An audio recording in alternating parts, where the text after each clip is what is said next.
Hi guys, I hope you're doing well, and in this video we're going to be discussing how to draw the graphs of total product and marginal product and what is the relationship between total product and marginal product as well. Now I have drawn a table here where I've included some figures, and this is exactly the same table that I had used in my previous video where I explained law of diminishing returns. So we are actually continuing the video from it, and this is video 3 of the supply theory chapter. So if you haven't watched video 2, I would suggest you go back and watch video 1 and 2 and then you come to video 3.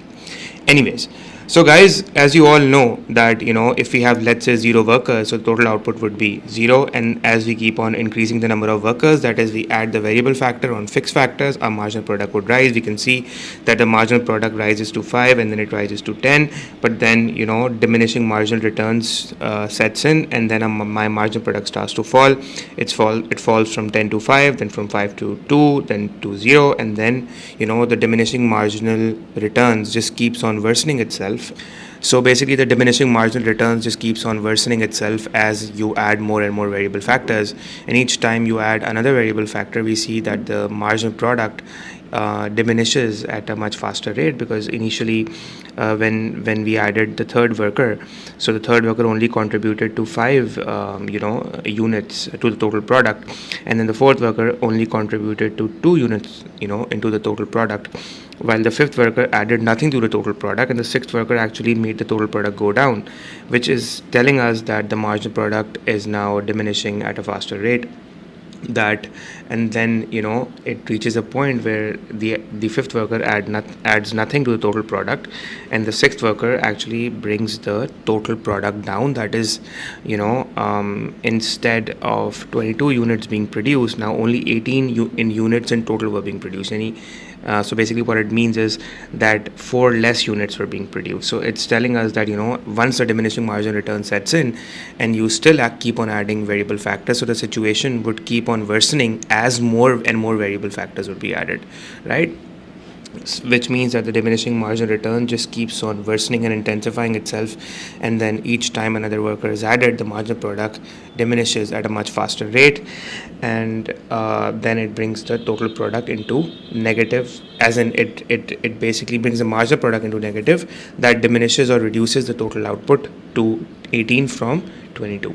Now guys, as far as the graph is concerned, first you need to understand that I have divided this table into 3 stages, right? So I would say that there are basically 3 stages of returns to variable factors. Variable factor is basically our labor. So there are basically 3 stages of returns to variable factor, which basically means so the blue stage, that is stage 1, is basically the blue stage, which is still here, and this is the point, or this is the area where marginal product is increasing because the variable factors are making the fullest use of the fixed factors, and there is specialization and division of labor taking place.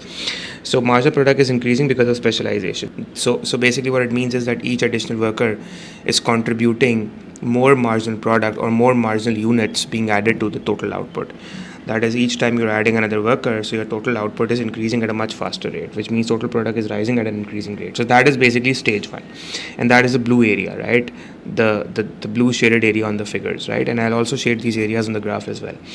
And then the stage 2 is where your diminishing marginal return sets in, and then your marginal product starts to decline, and then it keeps on declining at a much faster rate, which means that diminishing returns keeps on worsening. It's worsening the situation in the factory of the pizzas, and each additional worker contributes to less and less of the additional output. He contributes less and less of the additional output to the total product as compared to the previous worker, what the previous worker did. And then the third stage is the green area, where the sixth worker is actually the additional output contributed by the sixth worker is actually negative, which brings your total output down, right? And here the marginal product is negative and total product is actually falling. And the second stage was where marginal product was falling due to diminishing returns, and total product, which means that the total product was rising at a decreasing rate, right? Now if I was to show you this on a graph, so basically, as you can see, the total product graph would start from the origin, right? It would start from the origin, you would basically increase your output, it goes upwards because obviously the total product is increasing, but then you will make the slope of the total product much steeper, right? So it's now you will, so instead of increasing it like this, you will increase it like this, and then and then make it a bit more steeper like this. So why is that? Okay, I'm so sorry about the background noise. Anyways, so what I'm saying is that as you keep on increasing your output, your specialization is taking place, which means that marginal product would keep on increasing itself, right? So total product is actually increasing at a much faster rate. So if the total output is increasing at a faster rate, it means that you need to draw the total product curve more steeper, like this. So here you see that total product is increasing, right? There's an upward movement, but then this arrow is showing a much steeper increase as compared to this arrow. This is a much steeper increase, right? So I could say that this is basically my stage 1, where my total product is increasing at a much faster rate, and that is why I've actually highlighted this line as blue, right? So up till this blue line, right? Up till this blue line, basically my total product is going up at a much faster rate, which means my margin product is increasing as well. Then what happens is that from here onwards beyond this line, what happens is, beyond this blue line, my diminishing margin return sets in. And although we see that total product is actually going up, it's increasing, but then the curve is getting a bit flatter, right? It's less steep, the curve is getting flatter and flatter, which means, and then at this point it just turns flat, which means that total product is actually going up. It's kind of going up, but then it's becoming flat, and then this is signifying that although yes, my total product is increasing, but the rate of increase in my total product is less, which means that obviously marginal product was decreasing. That is why the rate of increase in total output was actually less, right? And then so this is the point till where my total product is actually the maximum total product. This area is where my maximum total product was actually produced. And if I take a much closer view, so beyond this area, right, beyond this red dot, my total product is actually declining, right? And the decline in total product I had actually shown in stage 3, which I had highlighted by this green shaded area. So it's telling me, if I come back to the curve, it's basically telling me that in stage 3 my total product is actually going down, right? It's going down. My total product is now declining because the diminishing return is just keep on increasing, and it's just worsening itself. And then it's the more and more variable factors I add, the less and less additional output is being contributed to my total output. So basically the less and less of additional output is being produced, as in produced in terms of the contribution each additional workers make to the total output is much less than what the previous worker contributed to the total output, right? So we see that the total product is actually going down, and that is why in this area we can also see that my margin product is negative as well. So I'll come to that point in just a second. So now so how you will draw the total product curve? You'll draw the total product like this. If you want to draw it, you'll start from the origin, you'll increase my total output, total product will rise, and then it will again increase at a much steeper rate before it becomes less steep, and then it becomes constant, and then it basically declines, right? So up till this point, my total product is actually increasing at a much faster or increasing rate. So guys, beyond this point, we see that total product is although increasing, but it is increasing at a decreasing rate. Basically, the rate of increase in total product is actually going down before the total product curve just becomes flat. And if I see that on the x-axis, since I'm plotting the quantity of workers, so if I sort of if I look at this region, and let's say this represents an additional worker, one more worker. So one more worker is actually adding nothing to total output because the curve is actually straight, right? It's flat. It's totally straight as in it's horizontally. It's a flat line, which means that there's no change to my marginal output, which means that this additional worker has actually contributed nothing to my total product, right?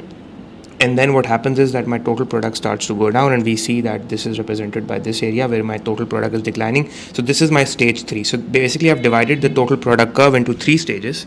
So stage 1 is basically the stage 1 is telling that marginal product is increasing because of specialization, so my total product is increasing at an increasing rate. Then stage 2 is telling me that marginal product is falling due to diminishing returns, so here total product is rising but at a decreasing rate, where the curve is becoming less steep and more flat before it becomes totally flat. And then in stage 3 my marginal product is negative, and my marginal product would be negative, my total product would be falling. So I've divided the total product curve into 3 stages. Now basically we are going to be drawing the marginal product curve.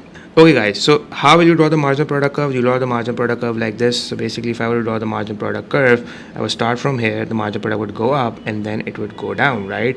It would go down like this, and then it will become 0 at this point. This is representing that the marginal product is 0, which means that the hiring of the additional worker actually contributed to nothing to the additional output, to the additional total output. Nothing was contributed, and then the marginal product becomes 0, right? And then the marginal product actually becomes negative. So this is the way you will draw the marginal product curve, but I need to correspond total product with marginal product and see how they both of these curves are, so that you understand the relation between total product and marginal product. So guys, if I were to talk about stage 1, right? So stage 1 was where my since stage 1 is being represented through the blue line, so this is where the stage 1 is actually ending, because from here onwards basically my total product is increasing at a decreasing rate, so which means that diminishing return sets in beyond this point, right? So if diminishing return is setting in beyond this point, which means that total product is increasing at a decreasing rate. So if total product is increasing, but the rate of that increase is falling, it means that the marginal product is supposed to fall, right? So guys, if that's the case, then this point would be corresponding, this point I'm talking about, this point would be corresponding on the marginal product curve as the highest point. Why? Because beyond this point, my total product curve is actually becoming less steep and less steep and more flat, which means that the slope of the total product is going down.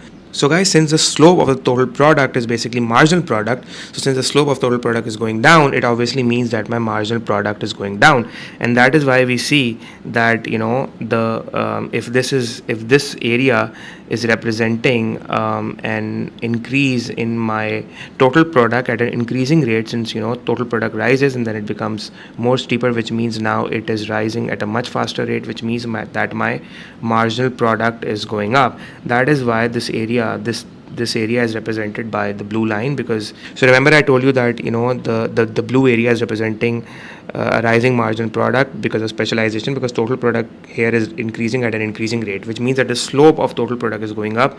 And remember that the slope of total product is increasing, which is the marginal product itself, which is going up, right? But then in the second stage, the slope of the total product becomes less steep and more flatter. So total product is although increasing, but it is increasing at a decreasing rate. So if the rate of increase in total product, right? Remember what I'm saying. If the rate of increase in total product, the rate at which total product is increasing, if that rate is decreasing, it means that the slope of total product is going down, which means that the marginal product is going down. So now we represent that through a downward movement, that is a decline in the marginal product. So we see that the marginal product just starts declining, right? And then it declines, and then it declines, it keeps on declining until it touches the x-axis, which is representing that the marginal product just becomes 0. Now if the marginal product, guys, is touching the x-axis, it means that at this point the marginal product is 0, which obviously means that if you see it over here, this is the point, so if the marginal product, guys, is 0, look at this. So if the marginal product is 0, let me just take the color red. So if the marginal product is 0 at this point, and if I correspond this point to total product, this is the point where my total product is basically flat, right? This line is flat, which is obviously representing that my additional worker had contributed nothing to my total output in that region, right? And that is why this is corresponding with the marginal product being 0 at this point. So since we know that within this range, right, my total product has not changed at all, which means that the slope is 0, hence that is why marginal product is 0, and that is why the corresponding point so that is why the corresponding point is represented by the marginal product being the marginal product touching the x-axis, which means that the value at this point of the marginal product would be 0.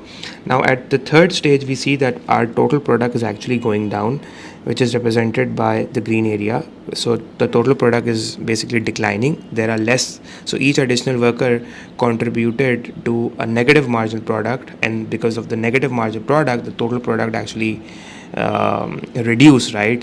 So what we noticed is that by hiring another worker into the pizza factory, less pizzas were produced. Initially, more pizzas were produced, and then the rate at which more pizzas were produced was increasing, but then diminishing return sets in. So the rate at which the more pizzas were produced started to fall, and then a point came where the diminishing return just blew up everything. It became totally worse, and then a point came where the number of pizzas that were produced were less than before, right?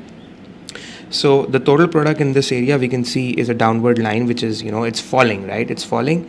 And so in this area, total product is falling, and that is why we see that beyond this point, beyond the point where marginal product is 0, the marginal product line is actually going into negative, right? So yeah, we see that basically the marginal product line is negative, and at this point, if we correspond it with the total product, if we basically take the slope between these 2 points, so the slope between these 2 points would be negative. Why? Because the slope is actually calculated through the change in y, which is the change in total product, because you're measuring total product on the y-axis divided by the change in x, that is change in the quantity of workers. So you see that here this value is actually, the value on the y-axis is actually going down. However, the value on the x-axis is going up. So the slope, it's obviously would come into negative. So the negative slope would represent that the marginal product is actually going down, since your slope is going down, and that is why you need to cut the marginal product, and that is why the marginal product cuts the x-axis, and then it just goes into negative, right? So that is how you will make your marginal product curve. But remember that when the marginal product is 0, your total product will be at the maximum, right? Because beyond marginal product being 0, the marginal product basically turns into negative. So if the marginal product turns into negative, it means that it will bring the total product down. Your total product will fall. And since we know that beyond this point your total product starts falling, so at this point your marginal product has to be 0. So make sure that you're making the diagrams properly.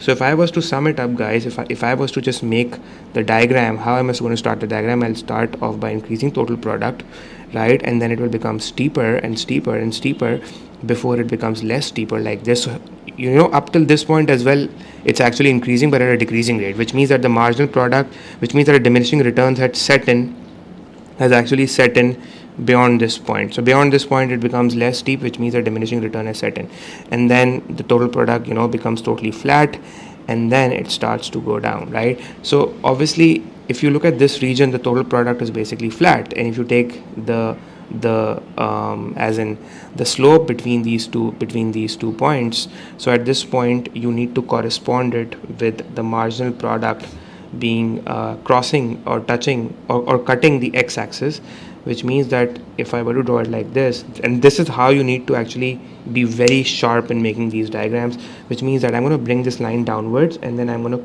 cross the marginal product from here, right? As in it will cut the x-axis from here, right? And then it means, like I said, that beyond this point my diminishing return had actually set in, which means that my marginal product has to be falling from this point, which means that I'm going to join this line like this, which means my marginal product is falling. And then since this is representing the rise in total product at an increasing rate, it basically means that my marginal product has to go up. So I'm going to be drawing my marginal product line like this, which means it is increasing. So in this area my marginal product is increasing, which is represented through a rise in total product at a much faster rate.